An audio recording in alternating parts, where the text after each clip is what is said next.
구약성경 506면쯤에 있습니다. 사무엘하 24장 1절에서 17절까지 말씀입니다.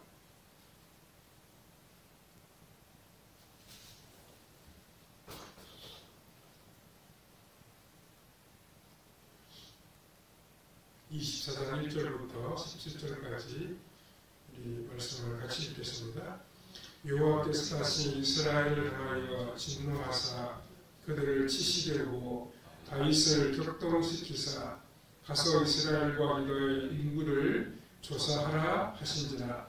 이 왕이 그 곁에 있는 군사령관 요압에게 이르되 너는 이스라엘 모든 지파 가운데로 다니며 이제 단에서부터 브엘세바까지 인구를 조사하여 백성의 수를 내게 보고하라 하니 요압이 왕께 아뢰되 이 백성이 얼마든지 왕의 하나님 여호와께서 100배나 더하게 하사 내주 왕의 눈으로 보게 하시기를 원하나이다. 그런데 내주 왕은 어찌하여 이런 일을 기뻐하시나이까 하되 왕의 명령이 요압과 군대 사령관들을 채촉한지라.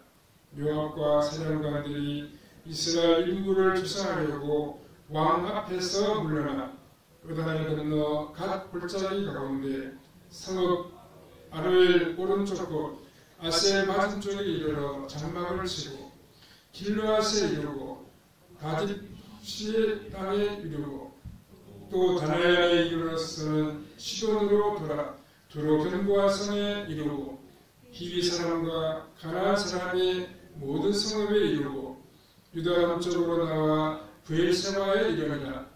그들은 우리가 국내를 두고 돌아 9달 20날 만에 예루살렘에 이르러 요압이 백성의 수를 왕께 보고하니 곧 이스라엘에서 칼을 빼는 담대한 자가 80만 명이요 유다 사람이 50만 명이었더라.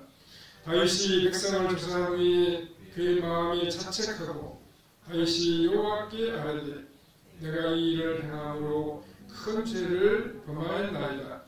여호와의 이제 간구하옵나니 종의 죄를 사하여 주옵소서. 내가 심히 미련하게 행하였나이다 하니라.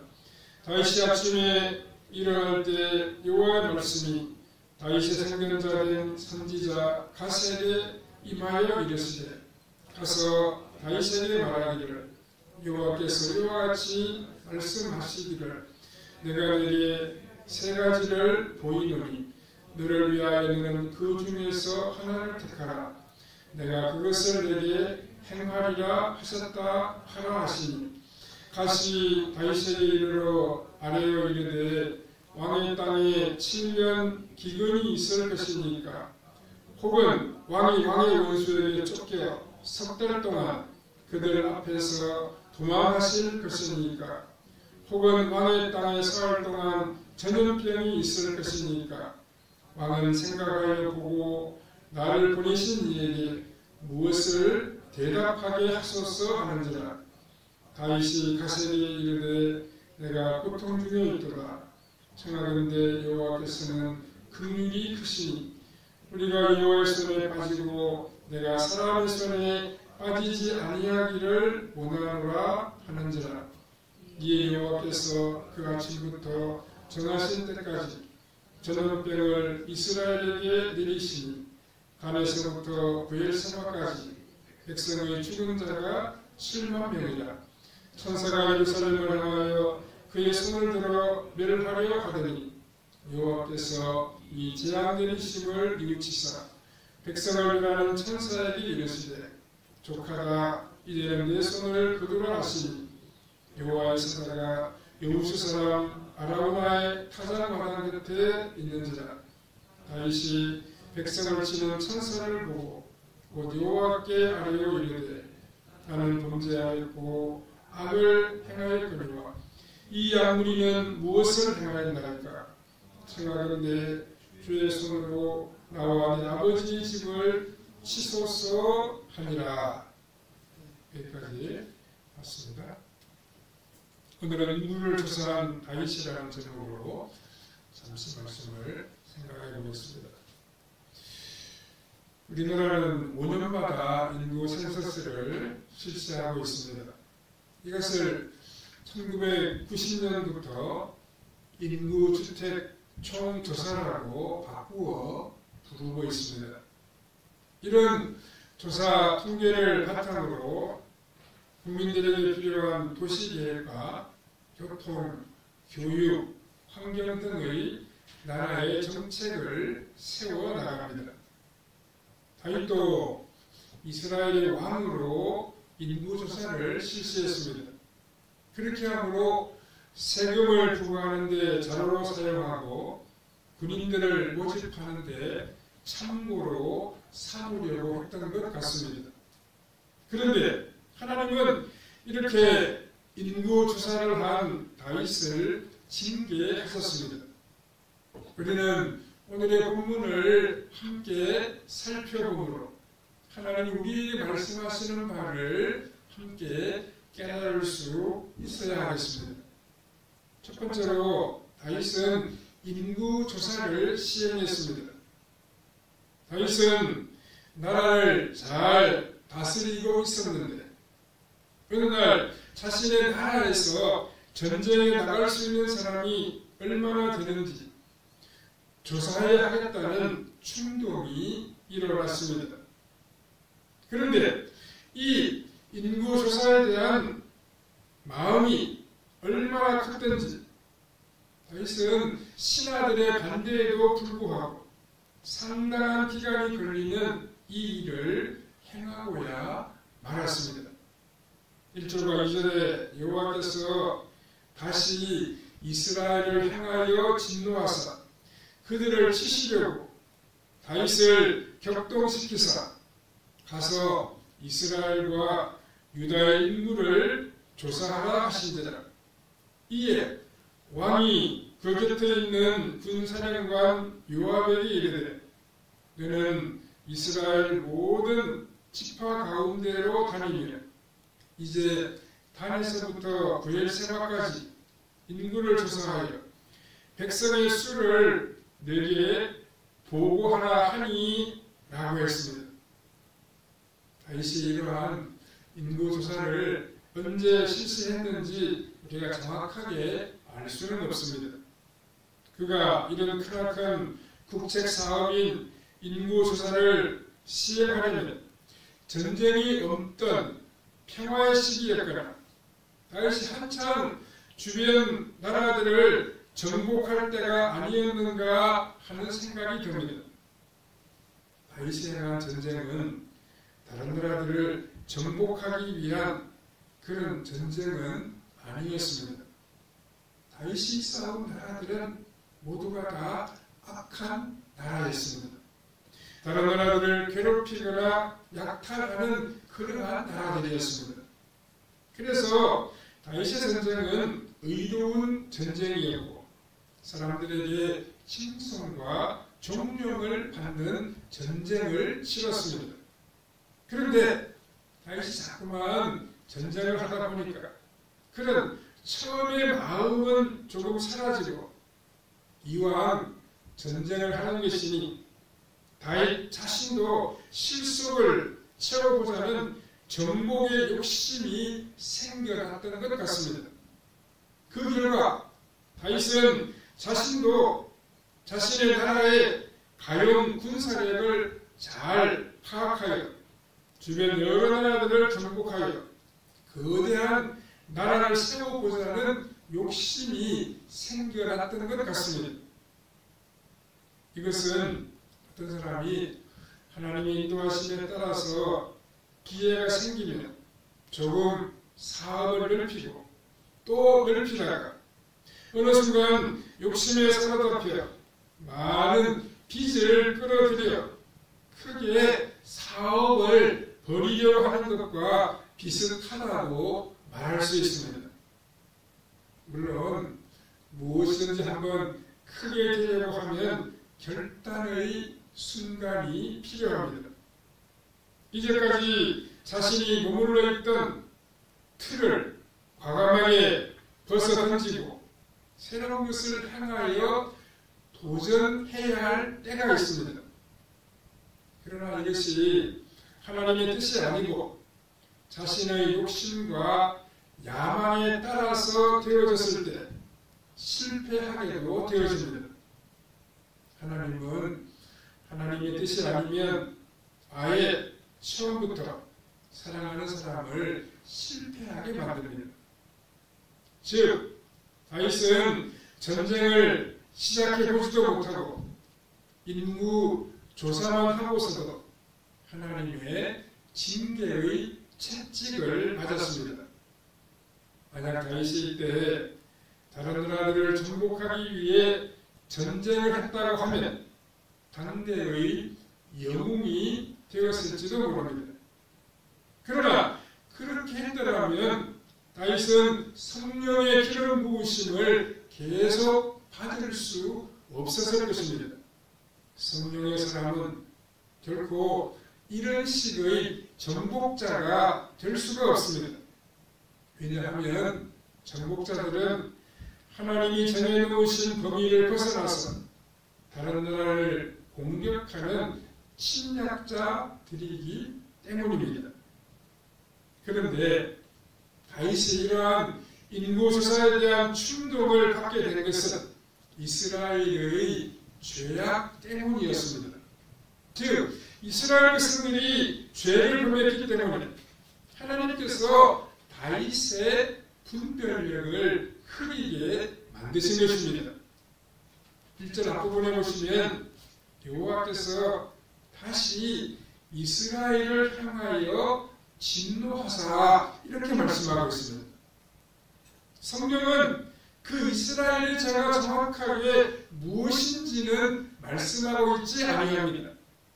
그러나 우리는 그 죄를 짐작해 볼 수 있습니다. 그것은 이스라엘 백성들이 하나님의 말씀의 통치를 좋아하지 않았다는 것입니다. 그래서 그 백성들은 사울 왕이 죽은 후에도 무려 7년 동안 다윗을 왕으로 세우지 아니했습니다. 또 다윗의 아들 압살롬이 인간적인 통치를 주장하자 그 백성들은 바로 다윗을 버리고 압살롬을 따랐습니다. 이스라엘 백성들이 하나님의 말씀의 통치를 받으면 참 좋을 것 같은데 그들은 그렇게 하는 것을 별로 좋아하지를 아니했습니다. 그 백성들은 계속 인간적인 통치를 원했습니다. 그렇게 했을 때 다윗도 인간이기 때문에 인간적인 정복 욕심을 품게 되었습니다. 이를 통해 지도자들도 다수의 의견을 무시하지 못하기 때문에 결국 그런 쪽으로 가게 된다는 것을 우리가 알 수 있습니다. 이스라엘의 욕망과 다윗의 욕심이 일치하면서 정복 전쟁을 위한 인구조사를 실시하게 되었습니다. 우리는 무조건 자신의 생각만을 믿고 나아가는 그런 어리석음을 범하지 말아야 합니다. 왕이 인구조사의 명령을 내렸을 때 요압이 반대했습니다. 3절에 보면 요압이 왕께 아뢰되 이 백성이 얼마든지 왕의 하나님 여호와께서 백배나 더하게 하사 매주 왕의 눈으로 보게 하시기를 원하나이다. 그런데 내 주 왕은 어찌하여 이런 일을 기뻐하시나이까 하되라고 했습니다. 여기서 참 놀라운 것은 다윗의 신복인 요압이 왜 인구조사를 반대했는가 하는 사실입니다. 사실 요압은 다윗에게는 필요함과 같은 그러한 존재였습니다.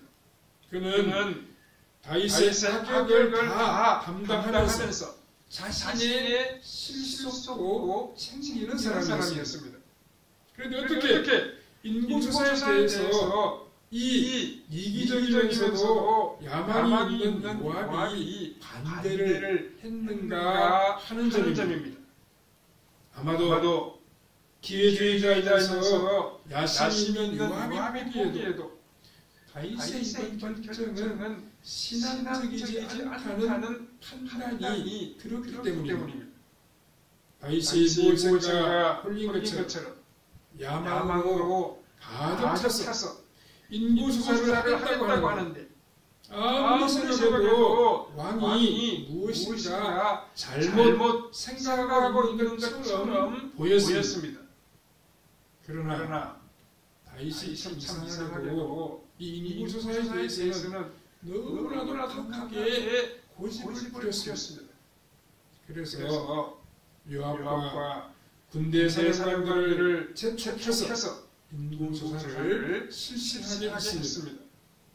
10달에 걸친 인구조사의 결과는 이스라엘과 유다에서 칼을 뺄 수 있는 사람이 130만 명 되었습니다. 두 번째로 인구조사에 대해 하나님은 벌을 내리셨습니다. 인구조사를 다 마친 뒤에 참으로 이상한 일이 다윗에게 일어났습니다. 요압이 인구조사 결과를 다윗 왕에게 보고했을 때 다윗은 만족하다고 말한다든지 아니면 기대에 미치지 못한다고 말해야 정상입니다. 사실 전투에 나갈 수 있는 사람이 130만 명이나 된다는 것은 참으로 대단한 숫자가 아닐 수가 없습니다. 그런데 이런 인구조사를 실시한 후에 다윗에게 깊은 영적인 침체와 죄의식이 일어났습니다. 10절에 보면 다윗의 일생을 조사한 후에 그의 마음에 자책하고 다윗이 여호와께 아뢰되 내가 이 일을 행함으로 큰 죄를 범하였나이다. 여호와여 이제 간구하오나니 종의 죄를 사하여 주옵소서. 내가 신이 미련하게 행하였나이다 하니라 라고 했습니다. 다윗은 인구조사를 실시한 후에 자신이 행한 일이 하나님께서 기뻐하지 아니하시고 그 일이 죄라는 사실을 알게 되었습니다. 우리가 하나님의 말씀에 순종하지 아니하고 자신의 욕심대로 일을 해 나갔을 때 나타나게 되는 현상은 마음의 기쁨이 없어지고 성령의 감동이 사라지는 것입니다. 이때 우리는 가슴이 너무도 답답해서 하나님 앞에서 자신의 모습을 한번 생각해 보게 됩니다. 다윗은 내가 뭐 잘못한 것이 뭐 있어? 내가 뭐 잘못했다고 하나님 앞에 하겠어? 이런 식으로 버티지를 아니했습니다. 그는 바로 하나님 앞에 엎드려 자신이 죄를 지었다는 사실을 고백했습니다. 이것을 보면 그래도 다윗이 하나님에 대해서 참 예민했으며 하나님 앞에서 정직하고 바르게 살아가려고 노력했다는 것을 알 수가 있습니다. 보통 사람 같으면 자신이 이런 식으로 한 것이 하나님 앞에서 죄라고 전혀 생각하기조차 못했을 것입니다. 그러나 하나님 앞에서 정직한 사람은 겉으로 나타나지 않는 마음의 생각이 잘못되었을 때에도 하나님 앞에서 회개해야 마음의 평안이 회복됩니다. 그런데 우리가 참 이해가 되지 않는 부분은 하나님의 모습입니다. 일반적으로 하나님은 너무도 자비하시기 때문에 우리가 잘못했더라도 그분 앞에 나와 잘못을 인정하고 회개하면 허물을 다 덮어주시고 위로하여 주십니다. 이런 하나님께서 다윗의 인구조사만큼은 그냥 넘어가지 아니하시고 꼭 징계를 해야 할 것이라고 말씀하셨습니다. 그리고 세 가지 징계를 말씀하시면서 그 중에 한 가지를 택하라고 말씀하셨습니다. 13절에 다시 다윗에게 이르러 아뢰어 이르되 왕의 땅에 7년 기근이 있을 것이니까 혹은 왕의 원수에게 쫓겨 석 달 동안 그들 앞에서 도망하실 것이니까 혹은 왕의 땅에 사흘 동안 전염병이 있을 것이니까 왕은 생각하여 보고 나를 보내신 이에게 무엇을 대답하게 하소서 하는지라고 했습니다. 여기서 우리가 궁금한 것은 왜 하나님께서는 다윗의 다른 죄와 허물은 다 용서하시면서 인고소를 하는 것은 징계하려고 하시는가 하는 점입니다. 이것은 다윗에 대한 하나님의 강한 사랑의 표시라고 볼 수가 없습니다. 하나님 다윗에게 나는 내가 나를 떠나서 타락하거나 변질하는 뿐만은 어떤 일이 있어도 용납하지 못하겠다. 그는 절대로 나의 것이니까 이렇게 말씀을 하시는 것입니다. 하나님은 사랑하는 자에게 중요한 것을 주시지 않거나 빼앗아 가셔서 절대로 세상으로 나아가지 못하게 만드십니다. 아마도 다윗은 인구수다를 실시해서 당대의 영웅적인 왕이 되려고 했던 것 같습니다. 하나님은 이런 다윗을 강하게 징계하셔서 끝까지 하나님의 종 다윗으로 남게 하신 것입니다. 인고수다를 실시한 후 하나님의 징계는 다윗에게 신적인 상처가 되었습니다. 이 징계 후에 다윗은 영웅이 될 생각을 다 버리고 영적으로 겸손하게 자신의 한계를 인정하는 신앙을 가졌을 것으로 생각이 됩니다. 하나님께서 징계하실 때 징계를 받는 사람에게 어떤 징계를 받겠느냐고 선택을 하시는 것은 대단한 인격적인 존중입니다. 대부분은 상대방이 알든지 알지 못하든지 그냥 징계를 내리실 뿐입니다. 그러나 하나님은 다윗에게 한번 물어보셨습니다. 이것은 다윗을 향한 하나님의 사랑을 보여주는 장면입니다. 하나님은 이번에 징계를 받고 신앙의 큰 유익을 얻으라고 교훈하고 계시는 것입니다. 이 세 가지 징계 가운데서 7년 동안의 기근은 너무나도 긴 것 같습니다. 그리고 석 달 동안 징계에 쫓기는 것은 다윗에게는 진절머리가 나는 일이라고 말할 수 있습니다. 다윗은 오랫동안 사울 왕에게 쫓겨다녔고 아들 압살롬에게 쫓기기도 하였습니다. 그래서 이제 적에게 쫓기는 것만은 못하겠다라고 생각했을지도 모르겠습니다. 그래서 다윗은 3일 동안의 전염병을 선택했습니다. 다윗은 역시 하나님의 손에 징계를 받으면 하나님께서 좀 봐주실 것으로 용서해 주실 것으로 그렇게 기대했는지도 모르겠습니다. 그러나 이것은 다윗의 큰 착착이었습니다. 이 세상에서 가장 나쁜 매가 사람이 때리는 것이 아니라 하나님이 때리시는 매입니다. 14절 15절 다윗이 다윗에게 이르되 내가 고통 중에 있도다.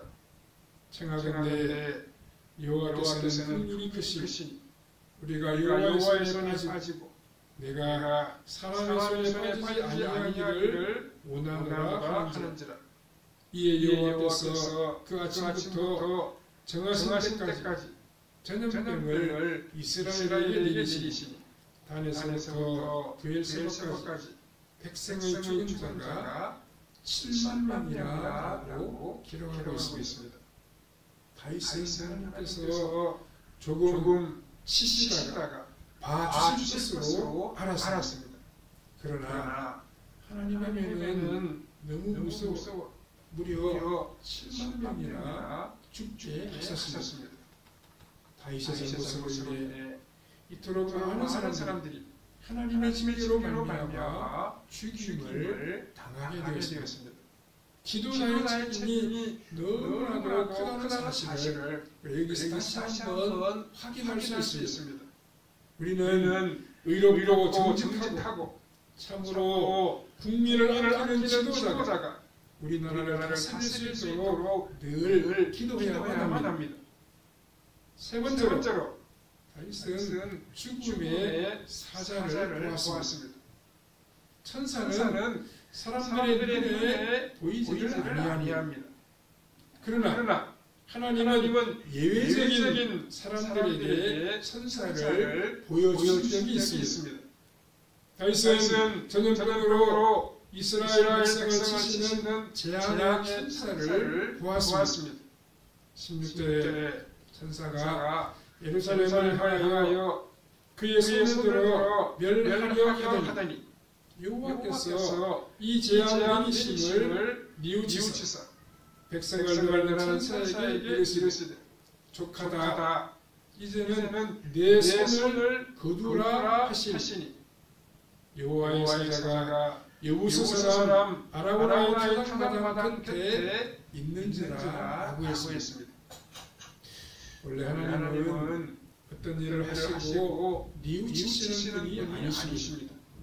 그런데 하나님은 전염병으로 이스라엘 백성들을 치셔서 무려 7만 명이나 죽게 하신 것을 너무 가슴 아파하셨습니다. 하나님께서 이스라엘을 치시는 이유는 그 백성들의 죄가 크고 또 깊었기 때문입니다. 사실 이스라엘의 징계의 원인이 겉으로 나타난 것은 인구조사이지만 그것은 어디까지나 하나의 뜻에 불과하고 참된 이유는 예루살렘의 도덕적인 타락이었습니다. 원칙대로 하면 예루살렘에서는 한 사람도 살 수가 없었습니다. 하나님께서 재앙의 천사에게 손을 걸라고 명령하셨지만 그 천사가 손을 걸 수 없을 정도였습니다. 그것은 너무나도 죄가 많았기 때문입니다.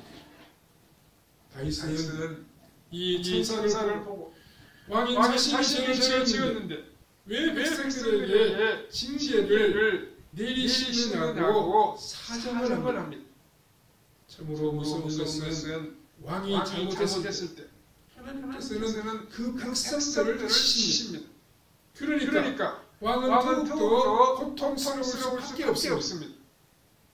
그런데 다윗이 사정을 하더라도 그 재앙의 천사는 말을 듣지 않습니다.